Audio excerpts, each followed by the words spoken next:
ऐसा बच्चा नहीं देखा जो इतना खुश हो। मैं बेकरार होकर चिल्ला उठा, माँ ये सच नहीं, क्योंकि मेरा बिछौना सख्त है और मैंने जो दूध पिया है वो मेरे मुंह को कड़वा लगा है और छाती की बदबू मेरे लिए एक अजाब अलीम है। मैं तो बहुत तकलीफ में हूँ माँ।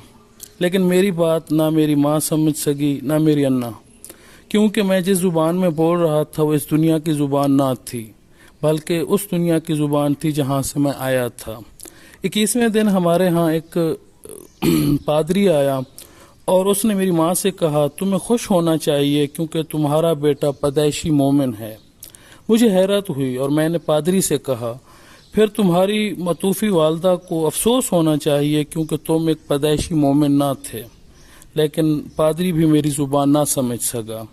7 महीनों के बाद एक दिन मुझे एक नजूमी ने देखा और मेरी माँ से कहा, तुम्हारा बेटा बहुत बड़ा सियासतदान और जलील कद्र रहनुमा होगा। मैं चीख उठा कि ये गलत पेश गोई है माँ, क्योंकि मैं एक मुगनी के सिवा और कुछ ना बनूंगा।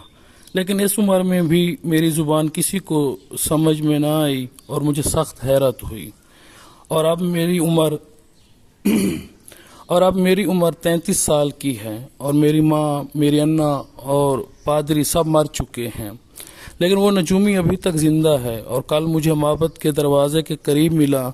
जब हम एक दूसरे से बातें कर रहे थे तो उसने कहा, मैं शुरू ही से जानता था तुम एक मुगनी बनोगे और मैंने तुम्हारे बचपन में भी यही पेशगोई की थी। मैंने उसकी बात पर यकीन कर लिया क्योंकि अब मैं खुद अपनी पहली ज़ुबान भूल चुका हूँ।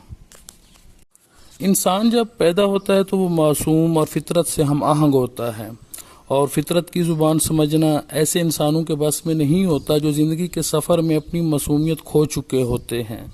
इसलिए वो बच्चा अपनी ज़ुबान में अपनी माँ को हक़ाइक़ से आगाह करता है, लेकिन उसकी माँ समझने से कासिर होती है।